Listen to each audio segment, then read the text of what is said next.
Okay, guys, Namaskaram and welcome back to the GST sessions. Now we have completed our value of supply chapter, and in last lecture we had initiated our discussion about time of supply, and we have also completed one provision which is change in rate of tax. For CMA syllabus offline, the lectures were not recorded because it is not forming part of CA intermediate syllabus. At the same time, it was very easy provision, so we had dealt with that yesterday. Now we are focusing on section 13 and section 12. So let's see this section 13, which is a time of supply in case of services. Our target is to finish the whole chapter, time of supply, section 13 and section 12. So I'm starting section 13 now. Section 13 talks about time of supply in case of supply of service. Section 12 talks about time of supply in case of goods. So this is the difference. आपको पता होना चाहिए difference. 12 talking about goods, 13 talking about services. Technically speaking I should have started with section 12, लेकिन ठीक है, हमने last lecture में services के डिस्कशन को ओपन किया था, तो let's start with that discussion. First of all, for C inter it is given in chapter 5,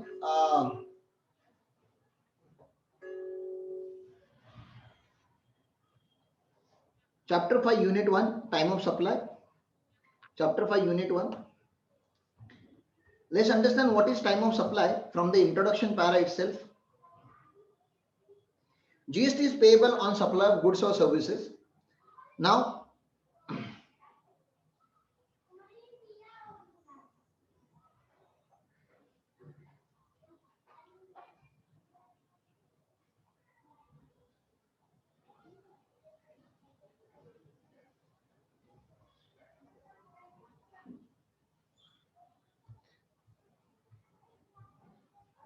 yeah, GST is payable on supply of goods or services.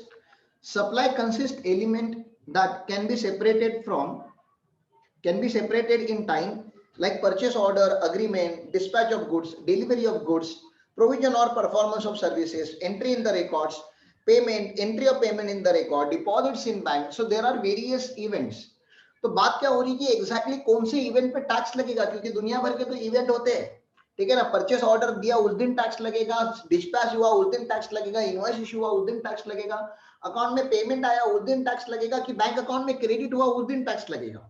तो tax कौन से दिन लगेगा, ये ट्रिगर पॉइंट जो है वो जीएसटी का कब अट्रैक्ट होगा, उसकी बात करने के लिए हमारे पास चैप्टर जो है that is time of supply, ठीक है ना. बड़े बड़े अक्षरों में यहाँ पे लिखा है, देखो, point in time when when the liability to pay tax arises. एक टाइम ऑफ सप्लाई मतलब एक ऐसा पॉइंट जहां पे आपको पता चलता है, okay, today I am liable to pay tax to the government of India. But today you become liable to pay tax to the government of India, but you are not supposed to pay it today. Today you have, you have known to your liability, okay, this is my liability. Now you have to wait for the due date. And due date क्या होता है, जब भी मैंने आपको बोला था किसी भी महीने में टाइम ऑफ सप्लाई फॉल होता है, उसके अगले महीने नेक्स्ट मंथ का 20th जो होगा वो क्या होगा, ड्यू डेट होगा. So this is what we have spoken about. Okay, तो GST is payable on supply of goods और सर्विसेज. सप्लाई कंसिस्ट एलिमेंट, तो ये बात होगी हमारी. So at which of this points of time does GST become payable? Does it become payable when the agreement of supply of goods or services is made, or when the goods are shipped, or when the services are provided, or when the invoice is issued, or when the payment is made? What if the goods are shipped over a period of time? अगर अलग अलग instalment में goods अगर जाता होगा तो, अलग अलग लॉट्स में अगर गुड्स जाता होगा तो. What if the service is provided over the period of time? Provision related to time of supply provide answer to all such and others question that arises on time of the liability to pay CGST, HGST and IGST. At the time of supply fixes the point in time when the liability to pay tax arises. तो ये बात हमारी हो चुकी है, ठीक है ना. अब पूरा का पूरा जो गेम है वो सेक्शन 12 एंड सेक्शन 13 पे है, लेकिन सेक्शन 12 एंड सेक्शन 13 में one of the important date of time of supply, last lecture में अपनी बात हुई थी कि 3 यहाँ पे मेन डेट होते हैं जिनके साथ हम प्ले करते हैं. एक होता है डेट ऑफ सप्लाई, दूसरा होता है डेट ऑफ इनवॉइस, और तीसरा होता है डेट ऑफ पेमेंट. देखने जाएंगे तो जो मेन डेट है वो डेट ऑफ इनवॉइस का ही है. और इनवॉइस अगर आपने डिले कर दिया, अगर आपने इनवॉइस ही डिले कर दिया तो टाइम ऑफ सप्लाई भी डिले हो जाएगा, और टाइम ऑफ सप्लाई अगर डिले हो जाता है तो गवर्नमेंट के पास पैसे डिले पहुंचेंगे. And that's one of the way of manipulation of GST liability. ठीक है ना। लोग जीएसटी के पैसे को वर्किंग कैपिटल करके बिजनेस में यूज करते, which is not a good thing. तो गवर्नमेंट ने क्या किया है, डेट ऑफ इनवॉइस के लिए प्रोविजंस बना के रखे कि इनवॉइस कितने दिन में आपको इश्यू करना चाहिए। उसके लिए जो हमें सेक्शन पढ़ना होता है सेक्शन 31। सेक्शन 31 टेक्निकली दिया गया है चैप्टर ऑफ इनवॉइसिंग, लेकिन हम यहाँ पे ही उसको जो मेजर कंटेंट है सेक्शन 31 का वो यहाँ पे ही पढ़ेंगे। We have to understand here itself. और मैंने आपको लास्ट लेक्चर में बता भी दिया था कि सर्विस के केस में मिनिमम 30 डेज में आपको, जहाँ पे आपका सप्लाई खत्म हो जाता है उसके 30 डेज के अंदर आपको इनवॉइस इश्यू करना है, ऐसा सेक्शन 31 में लिखा हुआ है। तो section 31 talks about due date of issuing the invoices. तो हम यहाँ पे not only section 12 and section 13 but we are going to study section 31 along with the respective rules of section 31। तो वो बातें हमें यहाँ पे करनी है, ठीक है ना। Then there are certain definition, we are not concerned with the definition because majority of the definitions are already dealt with।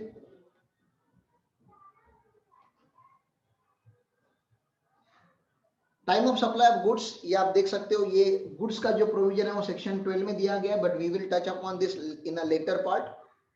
Now we are focusing on time of supply of services।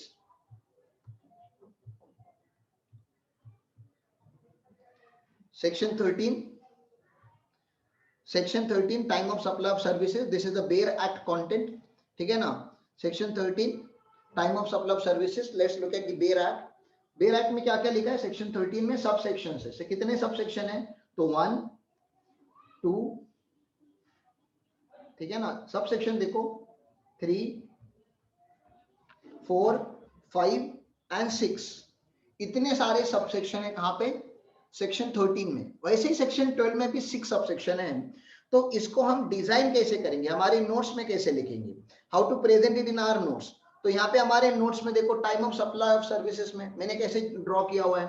तो on the left side of the page we have written 3 subsection, ठीक है ना, subsection 1, subsection 2, subsection 3। This is the left side of your notebook page, ठीक है ना।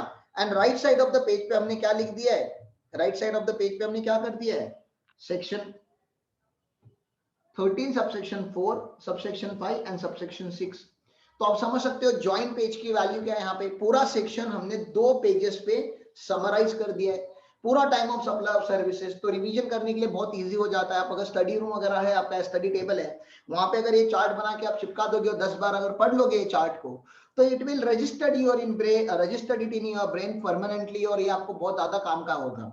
Sir मैंने आपको last lecture में बोला था, आज फिर बोल देता हूं, सर इसकी क्या प्रोबेबिलिटी है एग्जाम में आने की, तो 100%। There are 100% chances, not less than 100%. I'm not talking about 99% and all. I'm talking about 100%. Section 12 or section 13 for sure will be there in examination. 100%. जब हमें पता है कि ये चैप्टर आने ही वाला है, तो how can you take it lightly? You cannot take it lightly. देखो सप्लाई का डेफिनेशन कितना बड़ा था, लेकिन हमने कितना ज्यादा टाइम इन्वेस्ट किया उसमें, एग्जाम्पशंस कितने सारे थे। अब दुनिया भर के एग्जाम्पशंस हमने पढ़े, ऑलमोस्ट 90 एग्जाम्पशंस के आसपास हमने स्टडी किए, उसमें कौन से आएंगे मुझे नहीं पता। But out of these 2 section, either both of them or one of them has to be there in your examination. Compulsory है, ये आना ही पड़ेगा इसको, ठीक है ना, ये बिना आए रह ही नहीं सकता।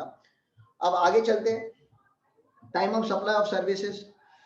तो मैं बेयर एक्ट भी पढ़ाऊंगा आपको, साइड बाय साइड नोट्स भी पढ़ाऊंगा, ठीक है ना, दोनों चीजें पढ़ाते चलूंगा आपको मैं, ओके। तो लेट्स सी बेयर एक्ट में क्या बोला गया। तो जो स्टैट्यूटरी प्रोविजन है यहाँ पे, स्टैट्यूटरी प्रोविजन जो है उसका सबसेक्शन 1 कुछ नहीं बताता। सबसेक्शन 1 खाली बताता है कि एग्जैक्टली यहाँ पे टैक्सेबल क्या होगा, एग्जैक्टली यहाँ पे टैक्सेबल क्या होगा वो सबसेक्शन 1 में लिखा हुआ है। What is time of supply, तो उन्होंने what is time of supply को सबसेक्शन 1 में लिखा हुआ है। मैं पढ़ लेता हूँ आप लोगों को।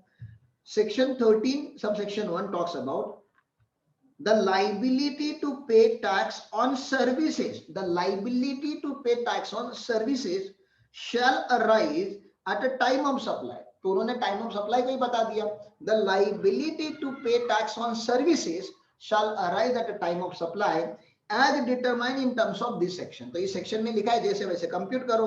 तो हमने उसको नोट्स में कैसे लिखा, the liability to pay tax on supply of services, supply of services arise at time of supply। तो ये तो सबसेक्शन 1 हो गया, ठीक है। तो सबसेक्शन 2 क्या बोलता है, सबसेक्शन 2 बोलता है फॉरवर्ड चार्ज के बारे में। सर फॉरवर्ड चार्ज क्यों, क्योंकि 90% या 90% प्लस, ठीक है ना, जो सर्विसेज इंडस्ट्री में दी जाती है, सर्विसेज जो इंडस्ट्री में हमारी चल रही है, 90% प्लस जो होती है वो फॉरवर्ड चार्ज में होती है। ऑब्वियसली जो फॉरवर्ड चार्ज मतलब जहां पे supplier is liable to pay tax. जैसे वोडाफोन से आप जब सर्विस लेते हो तो Vodafone is the person who is liable to pay tax, ठीक है ना, Vodafone is the person who is liable to pay tax. Now please understand, जब आप किसी क्लासेस से सर्विस लेते हो एज अ स्टूडेंट, तो वो क्लास ओनर जो होता है he is liable to pay tax. जब आप ओला उबर से सर्विस लेते हो तो ओला उबर जो कंपनी है that is liable to pay tax. तो सर्विसेज के केस में 90% प्लस में फॉरवर्ड चार्ज में टैक्स लगता है, meaning thereby supplier is liable to pay tax. और सप्लायर को जब लाइबिलिटी हमने दी हुई है टैक्स लगाने की, तो आपको लगाना पड़ेगा सेक्शन 13 सबसेक्शन 2। तो आप याद रखो section 13 subsection 2 is a flagship rule. मतलब जो 6 सबसेक्शन है उसमें का भी जो मोस्ट यूज या मोस्ट कॉमन सेक्शन जो होगा industry as well as examination में होगा 13 सबसेक्शन 2। तो we are talking about section 13 subsection 2 here. तो बात कर लेंगे प्रोविजन टू प्रोविजन बेसिस पे। पहले चार्ट में देख लोगे या पहले जहां पे भी आपको कंफर्टेबल है, यहाँ पे पूरा का पूरा गेम है कि क्या invoice, whether invoice is issued within the time limit prescribe, ठीक है ना, whether invoice is issued within time limit prescribe. क्योंकि मैंने आपको लास्ट लेक्चर में बताया था कि टाइम ऑफ सप्लाई जो होता है, वो दो चीजों के ऊपर होता है, या तो डेट ऑफ पेमेंट या तो date of invoice, whichever is earlier, date of payment या date of invoice which is earlier. Usually service industry में क्या होता है, पहले डेट ऑफ सप्लाई आता है कि आपकी पहली सर्विस खत्म हो जाती है। अगर आप ऑडिटर हो तो पहले आप ऑडिट कर लेते हो, ऑडिट कर लेने के बाद आप क्या करते हो, आप इनवॉइस इश्यू करते हो। तो this is the second stage, कि सेकंड स्टेज में हमारा इनवॉइस इश्यू होता है। इनवॉइस इश्यू होने के बाद पार्टी एक्सेप्ट भी करता है, पार्टी रिजेक्ट भी करता है, निगोशिएशन भी करता है, वो सारी बातें होती है, और फाइनली डेट ऑफ पेमेंट आता है। तो this is the ordinary sequence, मतलब ये नॉर्मल बिजनेस में ऐसे चलता है। पहला इवेंट डेट ऑफ सप्लाई होता है, second event date of invoice होता है, और थर्ड इवेंट जो होता है वो डेट ऑफ पेमेंट होता है। तो गवर्नमेंट को क्या करना था, अक्रूवल बेसिस पे टैक्स लगाना था। और अक्रूवल बेसिस रीजनेबल जो होता है वो होता है इनवॉइस जब आपने इश्यू किया तब आपका राइट बनता है कि उतना फी आपको आना चाहिए, ठीक है ना। तो गवर्नमेंट ने बोला डेट ऑफ इनवॉइस के ऊपर हम क्या लगा देते, टैक्स लगा देते। लेकिन लोगों ने क्या मैनिपुलेशन करना चालू किया, लोगों ने ना अपना जीएसटी लाइबिलिटी पोस्टपोन करने के लिए क्या करना, मतलब ये सर्विस टैक्स में ऐसा होता था। तो जीएसटी जब बना तो गवर्नमेंट को सारे मैनिपुलेशन पहले से ही पता था कि इनडायरेक्ट टैक्स में गड़बड़ क्या क्या हो रहा है। ऑब्वियसली पुराने लॉ में स्कोप था गड़बड़ करने का, वो जहां जहां पे स्कोप था वो सारे स्कोप को उन्होंने एलिमिनेट करने का पूरा ट्राई किया हुआ जीएसटी लॉ में। तो होता क्या, जरा ध्यान दो, लोग क्या कर लेते थे, what people were doing, they were trying to take date of payment earlier, मतलब पैसे पहले ले लेते थे और पार्टी को बोलते थे सर अभी काम तो आपके सामने किया, आपका काम भी हो गया, काम करो तो पैसे भी दे दो, इनवॉइस इशू करने के लिए मुझे 1 महीना 2 महीने का टाइम दे दो। अब इतने महीने के टाइम पीरियड में वो क्या कर देते, जो जीएसटी कंपनी पकड़ लो, ये 10 लाख रुपए का बिल था, तो 10 लाख रुपए के बिल के ऊपर 1.8 लाख का जीएसटी आता है। तो 1.8 लाख का जीएसटी इसने ले तो लिया, रिसीव तो किया इस पर्सन ने, लेकिन इसने गवर्नमेंट को भरा नहीं। तो ये जो पैसे जो गवर्नमेंट के होते हैं वो बिना गवर्नमेंट को दिए यूज कर रहे हैं, तो गवर्नमेंट को तो ये डाइजेस्ट होगा नहीं। तो गवर्नमेंट ने रूल क्या बना दिया, तुम जो एक्स्ट्रा शाने बन रहे हो ना उनके लिए एक अलग से रूल बना देते हैं कि डेट ऑफ इनवॉइस या date of payment whichever is earlier, date of invoice या डेट ऑफ पेमेंट, मगजमारी नहीं, ठीक है ना, डेट ऑफ इनवॉइस या date of payment whichever is earlier में आपको टैक्स लगा दिएगा। मतलब अक्रूवल या receipt whichever is earlier. Now please understand in commercial term में आपको एक बात बताना चाहता हूं कि जब जब आप इनवॉइस इशू करने से पहले, अगर आप इनवॉइस इशू करने से पहले अगर पेमेंट ले लेते हो तो ये पेमेंट को हम बोलते हैं एडवांस। पेमेंट को क्या बोला जाता है, एडवांस, ठीक है ना। और मैंने ये क्वेश्चन आपको बहुत पहले ही पढ़ा दिया था कि एडवांस के ऊपर टैक्स लगता है कि नहीं लगता, क्योंकि सप्लाई की डेफिनेशन में मैंने आपको बोल दिया था कि सप्लाई की डेफिनेशन में लिखा गया है सप्लाई मेड और अग्रीड टू बी मेड, और अग्रीड टू बी मेड मतलब एडवांस के ऊपर टैक्स लगता है। लेकिन ये एडवांस के ऊपर टैक्स तभी लगता है जब आप सर्विस इंडस्ट्री में हो। गुड्स इंडस्ट्री में एग्जम्पशन नोटिफिकेशन आ चुका है कि गुड्स इंडस्ट्री में एडवांस के ऊपर टैक्स नहीं लगना चाहिए। वो नोटिफिकेशन नंबर 66/2019 है, वो बाद में पढ़ेंगे, अभी अपन वो उसके ऊपर ज्यादा ध्यान नहीं रखेंगे। नोटिफिकेशन नंबर 66 जो हमारा है वो हम बाद में उसको देख लेंगे, ठीक है ना, जब गुड्स में जाएंगे। तो यहाँ पे फिलहाल आपका फोकस होना चाहिए सर्विस इंडस्ट्री के ऊपर। तो देखो मैंने क्या बोला यहाँ पे, सेक्शन 13 सबसेक्शन 2 क्लॉज ए, देखो मैं क्लॉजेस के साथ पढ़ा रहा हूं आपको। सेक्शन 13 सबसेक्शन 2 क्लॉज ए क्या बोलता है, अगर आपका इनवॉइस टाइम में इश्यू हो चुका है तो time of supply will be date of invoice या date of payment whichever is earlier. अगर आप जेन्युइन पर्सन हो तो आप सप्लाई होने के 30 डेज के अंदर 30 डेज के अंदर आप इनवॉइस इशू कर लोगे, और अगर आपने इनवॉइस 30 डेज के अंदर इशू कर दिया है तो डेट ऑफ इनवॉइस या date of payment whichever is earlier में आपको टैक्स भरना पड़ेगा, ठीक है ना। ये बेयर एक्ट में से भी आपको दिखा देता हूँ लैंग्वेज, तो मुझे कोई प्रॉब्लम नहीं है। ये देखो क्लॉज ए, ठीक है ना, the time of supply shall be as earliest, earliest मतलब समझते हो ना, व्हिचएवर इज अर्लियर में आता है, ठीक है ना, इन द फॉलोइंग डेट। तो पहला डेट क्या है, date of issue of invoice, date of issue of invoice if invoice is issued within the time prescribed under section 31, मतलब डेट ऑफ इनवॉइस हम तभी कंसिडर करेंगे जब सेक्शन 31 के हिसाब से आप सप्लाई कर इनवॉइस इशू करोगे, और date of receipt of payment, क्योंकि आप सप्लायर हो तो आपको पेमेंट मिलेगा, receipt of payment whichever is earlier. तो ये क्लॉज मैंने आपको पढ़ा दिया। क्लॉज पढ़ने के बाद एक काम करते हैं, भाग भाग के जाके फटाक से 31 में ड्यू डेट क्या है वो देख के आ जाते हैं। अब 31 में ड्यू डेट क्या है, मैंने आपको 4 बार इसके पहले भी बोला, फिर बोल देता हूं कि आपका ऑडिट खत्म होने के बाद या मेरा पढ़ाने के बाद, सिलेबस खत्म होने के बाद, ठीक है ना, मतलब डेट ऑफ सप्लाई के बाद, जब मेरा सप्लाई खत्म हो जाएगा, प्रोविजन ऑफ सर्विस खत्म हो जाएगी, उसके बाद गवर्नमेंट ने मुझे 30 डेज का टाइम दिया हुआ है। ऑब्वियसली एवरी सर्विस प्रोवाइडर, जैसे भी हमारे यहाँ पे बाहर कारपेंटर का काम चालू है, carpenter is the service provider, वो भाई साहब ने तो क्या बोल दिया कि देखो जिस दिन मेरा लास्ट डे होगा ना, उस दिन मुझको पेमेंट चाहिए। इसका क्या मतलब होता है, सर्विस प्रोवाइडर क्या होते हैं, डेस्परेट होते हैं पेमेंट लेने के लिए, क्योंकि उन्होंने पूरा काम अपने पॉकेट में से पैसे लगा के मेहनत करके किया होता है।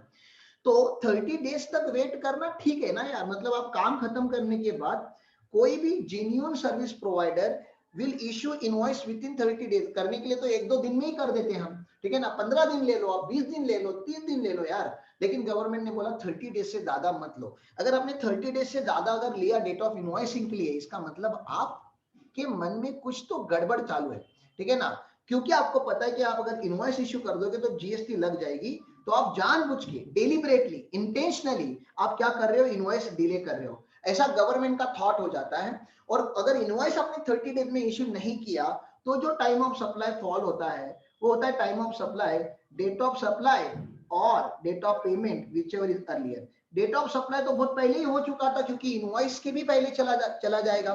तो इस केस में गवर्नमेंट आपको इंटरेस्ट और पेनाल्टी लगा सकती है, ठीक है ना, इंटरेस्ट एंड पेनाल्टी लगा सकती है। तो आपने अगर इनवॉइस अगर टाइम पे इशू नहीं किया तो गड़बड़ बहुत ज्यादा हो जाएगी, आपके ऊपर इंटरेस्ट और पेनाल्टी बहुत ज्यादा आ जाएगी। तो ये बात आपको याद रखनी कि बाय डिफॉल्ट हमारे पास 30 डेज का टाइम लिमिट होता है इनवॉइस इशू करने का, उतने दिन में तो हो ही जाना चाहिए। लेकिन बैंकिंग कंपनीज को या इंश्योरेंस कंपनी को थोड़ा इशू हो रहा था।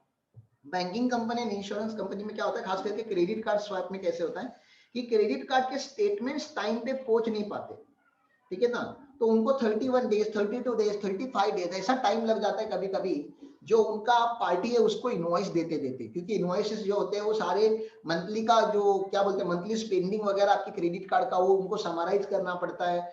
वो सारे बैंक्स जो वीजा है या मेस्ट्रो कार्ड है या मास्टर कार्ड है, उनसे वो डेटा उनके पास आएगा, फिर वो डेटा सिस्टम में डालेंगे, फिर सिस्टम उनको बिलिंग करेगा, तो इट टेक्स टाइम, ठीक है ना। एंड दे अंडरस्टूड इट कि बैंकिंग एंड इंश्योरेंस कंपनी के लिए with in 30 days time limit may be short, ठीक है ना, ऐसे भी कि नहीं होना चाहिए, अगर उनके पास सॉफ्टवेयर वगैरह अगर एडवांस है तो वो इमीडिएटली हो जाता है, लेकिन उनको थोड़ा कंसेशन देना चाहिए। तो बैंकिंग एंड इंश्योरेंस कंपनीज को गवर्नमेंट ने कंसेशन दिया इनवॉइस इशू करने से 30 डेज की जगह पे 45 डेज हो जाता है। तो ये पॉइंट जो मैंने आपको अभी बताया वो फटाक से देख के आ जाते हैं हम लोग कि वो कहाँ पे लिखा हुआ है, ठीक है ना। मेरे चार्ट में से पढ़ा देता हूं आपको, ये देखो, ये सेक्शन 31 में लिखा हुआ है कि date of issue of invoice कब करेंगे, इन केस ऑफ सर्विसेज। तो सर्विसेज के रिलेटेड के जो प्रोविजंस है वो हमने यहाँ पे समराइज कर लिए। तो section 31 subsection 2, section 31 subsection 1 goods का है, 31 सबसेक्शन 2 सर्विसेज का है। वो बोलता है generally your invoice should be issued as per the rules prescribed. और रूल नंबर 47 में लिखा हुआ है, कौन से रूल में, रूल नंबर 47 में लिखा हुआ है कि कितने दिन में इनवॉइस इश्यू हो जाना चाहिए। तो कितने दिन में होना चाहिए, DDOI मतलब due date of invoice, due date of invoice, ठीक है ना। DDOI मतलब ड्यू डेट ऑफ इनवॉइस, कितने दिन में आपका इनवॉइस इशू हो जाना चाहिए, 30 days from the date of supply, ठीक है ना, ये बाय डिफॉल्ट है 30 डेज। और अगर आप बैंकिंग कंपनी हो, फाइनेंशियल इंस्टीट्यूशन हो, NBFC हो, इंश्योरर हो, तो आपका जो इनवॉइस इशू हो जाना चाहिए 45 days from the date of supply. उसके अलावा कंटिन्यूस सप्लाई सर्विस वगैरह की भी कुछ बातें वो बाद में कर लेंगे हम, अभी करने की जरूरत नहीं है। अभी हमें जो जनरल बातें थी वो आपको करने की जरूरत थी, वो मैंने बता दिया आप लोगों को, ठीक है ना, बाकी बातें बाद में आके करेंगे।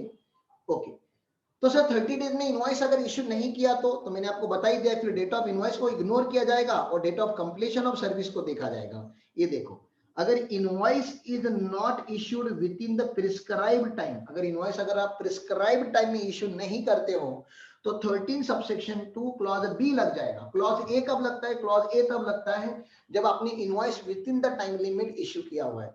क्लॉज बी कब लगेगा? क्लॉज बी तब लगेगा जब आपने invoice within the prescribed time नहीं किया हुआ है।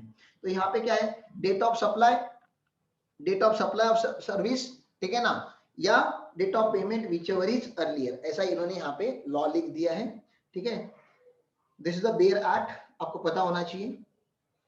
सर कभी कभी अगर ये जो सर्विस प्रोवाइडर है अगर ये पक्का चोर होगा, पक्का चोर मतलब सर्टिफाइड चोर अगर होगा, चोर मतलब टैक्स का चोर अगर होगा, तो सर ना ही वो डेट ऑफ इनवॉइस दिखाएगा, ना ही वो डेट ऑफ सप्लाई दिखाएगा, ना ही वो डेट ऑफ पेमेंट बताएगा गवर्नमेंट को। तो सर अगर ये क्लॉज ए और क्लॉज बी अगर नहीं लग सकता है, कभी अगर ऐसा हो सकता है अगर एक्सेप्शनल सर्कमस्टेंसेस में, तो क्या करेंगे सर? तो कुछ नहीं करेंगे, तो क्लॉज सी लगा देंगे। क्लॉज सी लगाने से क्या होगा? तो उन्होंने क्या बोला फिर अभी, time of supply not possible as per section 13 subsection 2 clause B and clause A, then time of supply shall be date of entry in the books of accounts of recipient। देखो सप्लायर यूजुअली चोर होता है लेकिन recipient usually चोर नहीं होता। ऐसा क्यों? क्योंकि देखो अब क्या होता है कभी कभी कि सप्लायर के लिए ये सेल्स है, सप्लायर के लिए इनकम है, तो इसके इनकम के ऊपर जीएसटी लाइबिलिटी भी आता है प्लस इनकम टैक्स लाइबिलिटी भी आता है। तो ये क्या करता है? जो अपना सेल्स छुपाता है, ठीक है ना, जो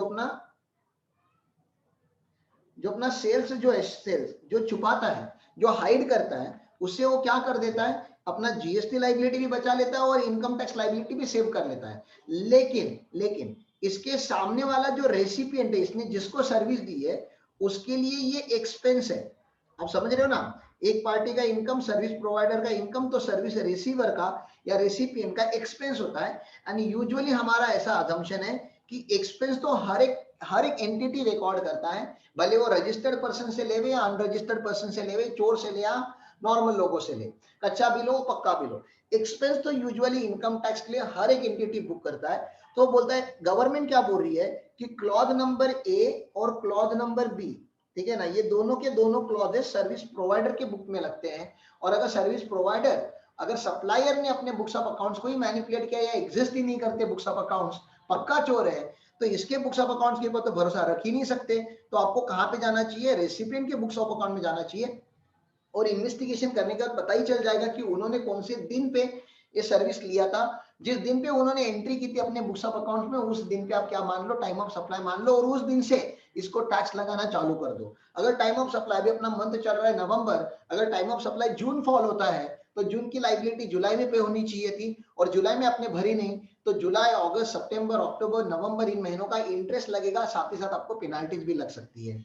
तो this is what you need to keep in mind कि अगर आप बुक्स ऑफ अकाउंट मेंटेन नहीं करते तो आपके साथ क्या क्या हो सकता है। ठीक है, तो ये यहाँ पे इन्होंने बोल दिया।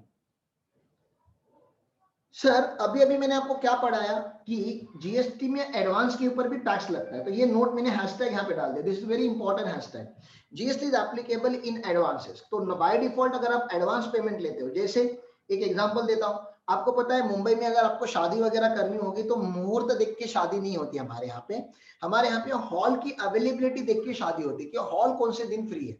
जब शादियों का सीजन चलता है तो सबसे बड़ा टेंशन घर वालों को ये रहता है कि हॉल मिलेगा कि नहीं मिलेगा, अपने नजदीक की जो हॉल्स होते हैं, जो फेवरेबल हॉल होते हैं हमें, वो अवेलेबल होंगे कि नहीं होंगे। तो आपका तो मन कर रहा है कि कोई एक एंटिक, जैसे 14 फरवरी पे आपकी शादी होनी चाहिए, या 1 जनवरी पे आपकी शादी होनी चाहिए, 31 दिसंबर पे शादी, ऐसा आपका मन करता है, लेकिन उस दिन पे अगर हॉल अवेलेबल नहीं है तो आपको डेट चेंज करनी पड़ती है। तो लोग क्या करते हैं, हॉल का बुकिंग 6-6 महीने पहले कर देते हैं। तो समझो आपकी शादी अभी होने वाली है मई में, ठीक है ना, खुश नहीं होना है, आपको खाली एग्जांपल दे रहा हूं, मई महीने में शादी होने वाली है, तो आप अभी नवंबर में जाके आप क्या कर लोगे, हॉल वाले को एडवांस दे दोगे। मई महीने में जो शादी होने वाली है, विच मे हैपन और मे नॉट हैपन, ठीक है ना, ये 10 लाख रुपए का आपको यहाँ पे बिलिंग करेगा। वो बोल रहा है शायद मिनिमम अभी आपको 20% एडवांस अभी देना पड़ेगा, तो 2 लाख रुपया अभी आप उसको दे रहे हो, आज आप उसको 2 लाख रुपए दे रहे हो, तो ये 2 लाख रुपीज के ऊपर टैक्स लगेगा कि नहीं लगेगा, ये क्वेश्चन है मेरा। तो आंसर इज यस, इसके ऊपर टैक्स लगेगा, क्योंकि सर्विस इंडस्ट्री में ठीक है ना, सर्विस इंडस्ट्री में एडवांस के ऊपर टैक्स लगता है, एडवांस मनी के ऊपर टैक्स लगता है। अगर इसने 2 लाख प्लस जीएसटी लिया तो 2 लाख प्लस जीएसटी भरना पड़ेगा, और 2 लाख अगर इंक्लूसिव जीएसटी है तो मैंने आपको 2 लाख इंक्लूसिव जीएसटी का तो कैलकुलेशन बता ही दिया था कि 2 लाख रुपीज क्या करेंगे, 2 lakh rupees divide by 118 multiply by 18 करके जो अमाउंट आता है वो अमाउंट आपकी जीएसटी लाइबिलिटी हो जाती है, ठीक है ना। तो अगर 2 लाख इंक्लूसिव जीएसटी करके ऐसे टैक्स भरेगा, लेकिन टैक्स भरेगा जरूर। अब मुझे बताओ, अगर आपका टेलीफोन बिल आया है 998 रुपीज, 998 रुपीज आपका टेलीफोन का बिल आया हुआ है, वोडाफोन का, एयरटेल का पोस्टपेड कनेक्शन यूज करते हो, तो nobody is going to that particular gallery जहां पे आप 998 रुपीज छुट्टा लेके जाओगे, यू विल जस्ट गिव 500 का 2 नोट, ठीक है ना। अब उसके पास भी, काउंटर वाली के पास भी क्या नहीं है, जो गैलरी है उनके पास भी 2 रुपया छुट्टा नहीं है, तो आपको रिटर्न नहीं कर पा रहे, तो उन्होंने क्या कर दिया, 1000 रुपया ले लिया आपका, बोला कि ठीक है आपको 1000 रुपए का हम दे देते हैं, ये जो एक्स्ट्रा 2 रुपीज आपने दिया हुआ है ये आपको नेक्स्ट बिलिंग साइकिल में एडजस्ट करने मिलेगा, ठीक है ना। अब गड़बड़ क्या होगी इसके वजह से, आपने जब उसको 1000 रुपीज दिया इंस्टेड ऑफ 998 रुपीज, 998 रुपीज तो बिल आया था, यू पेड 1000 रुपीज, तो ये 2 रुपीज जो होता है ना वो एडवांस हो जाता है, बाप रे। अब 2 रुपीज एडवांस होने से क्या हो गया, उनका टाइम ऑफ सप्लाई फॉल हो गया, क्योंकि 2 रुपए का अभी तक बिल इश्यू नहीं हुआ है, ये नेक्स्ट मंथ में होगा, लेकिन पेमेंट आपने पहले ले लिया ना, डेट ऑफ इनवॉइस या date of payment whichever is earlier, तो अब ये 2 रुपए के लिए उन बेचारों को जीएसटी कैलकुलेट करना पड़ेगा, इंक्लूसिव मार्केट, ठीक है ना, रिटर्न्स फाइल करने पड़ेंगे, इनवॉइस इश्यू करना पड़ेगा, सो this is a very lengthy procedure. तो इन्होंने क्या बोल दिया, सुनो, अगर आपके पास ईआरपी सॉफ्टवेयर वगैरह है which can handle this kind of situation, then good, you can pay tax on your time of supply will be date of payment, your time of supply can be date of payment, or else अगर आपको ये ज्यादा hectic लगता है, क्योंकि ये credit card industry में या इंश्योरेंस इंडस्ट्री में या टेलीकॉम इंडस्ट्री में या इंटरनेट या सर्विस प्रोवाइडर इंडस्ट्री में बहुत ही कॉमन है कि जो पेयर होता है वो एक राउंड ऑफ अमाउंट पे करता है। अभी कल ही मैंने एक मेरा बिल पे किया, वो कुछ तो 5300 ऐसा कुछ था, 5300 कुछ 78 रुपीज ऐसा कुछ था, तो याद कौन रखेगा, तो मैंने क्या कर दिया 5400 का पेमेंट कर दिया,